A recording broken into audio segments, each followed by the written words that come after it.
Please be seated.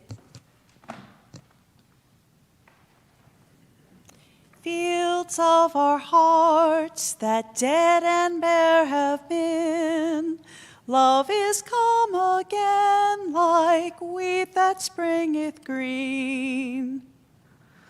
I know, I'm a miserable offender, aren't I? I'm singing Easter hymns in Lent.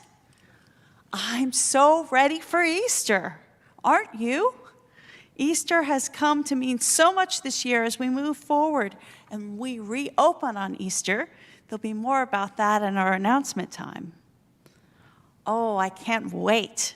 The joy of the Easter Vigil, the darkness, fire, water, incense, and stories, the weirdness of it all, waiting and watching for the resurrection. Oh, the joy of Easter Sunday.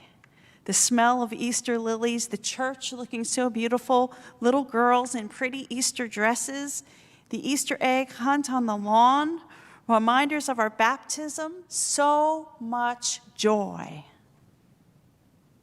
But before we go down that road too far, I want to remind us that Easter is about death and resurrection, not death and resuscitation. There's a difference. Resuscitation is bringing back the dead to life. Resurrection is about something being alive that is totally new again, almost unrecognizable. Have you ever noticed the number of resurrection stories there are where Jesus is not recognizable? Pay attention and look for that this Easter season. Resurrection is about awe and wonder and curiosity and the freedom that forgiveness brings. Are we really ready for Easter? To get to Easter, we must die first completely. Fields of our hearts that dead and bare have been, love is come again like wheat that springeth green. As we come back to church, beloved, we are not the same people, and the church won't be the same. We've been through a pandemic, beloved. Be gentle with yourself and others. As I said in our announcements last week, EGR, extra grace required. EGR, extra grace required. We are different people than we were pre-pandemic. Our worship will be different. There's the little things, like a gentle contemplative peace where we can only bow to each other or flick each other the peace sign, not the raucous hugs and handshakes, not yet. Or there's the fact that we'll have to line up outside or leave the church immediately after worship without coffee hour. I know slowly old patterns will return, but you might find that you are a different person than you were before the pandemic. Crowds might be harder, or you may come to a particular day that feels sad or when you feel just a little bit off. This pandemic has been traumatic. Like Jesus, who in resurrection willingly shows his wounds to his beloved circle of friends, we must also be willing to show and share our wounds too. There are other changes as well.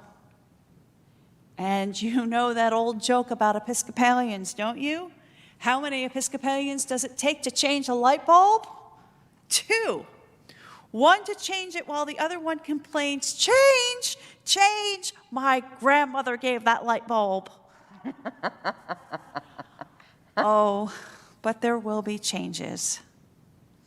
There's the obvious things, like the things we've gotten used to. For example, coming to church in our jammies online with a little bit of coffee, or meeting people from across the country that come to church online.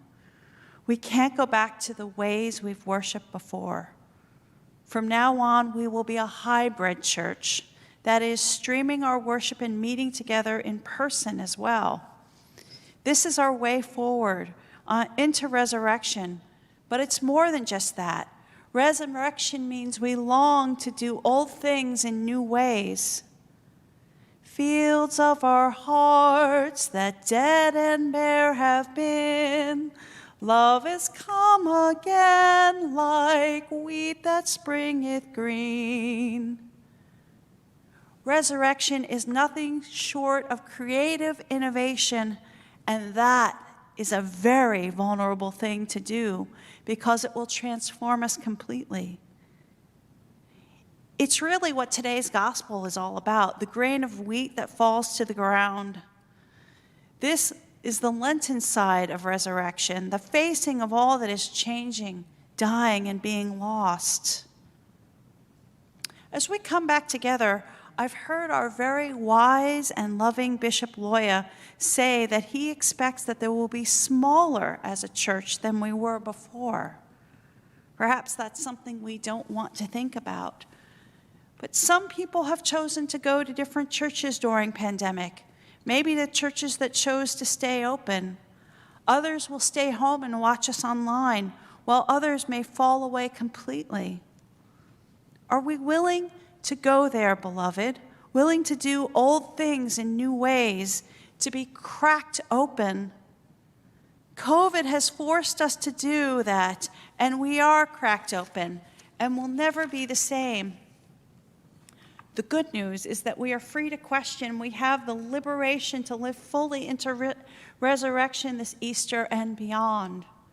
How will we face resurrection this Easter that is so unlike any other Easter in our lifetime?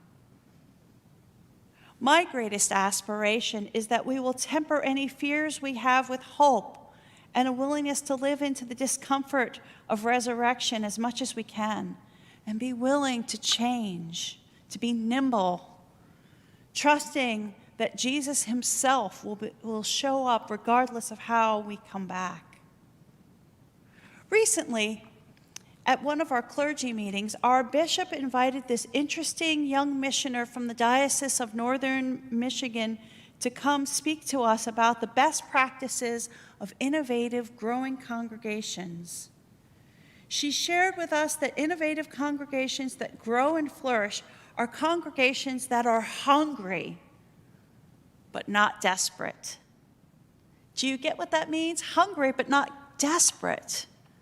Think about that for a moment. When a newcomer comes through the door, do we pounce on them the minute we meet them, or do we greet them gently and lovingly handle them, seeing what their needs may be? Hungry, but not desperate.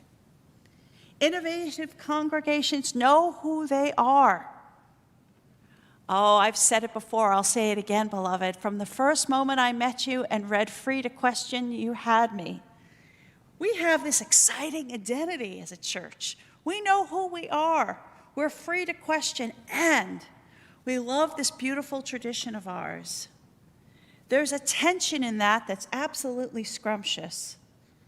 Finally, innovative congregations believe that their best days are ahead of them, not behind them.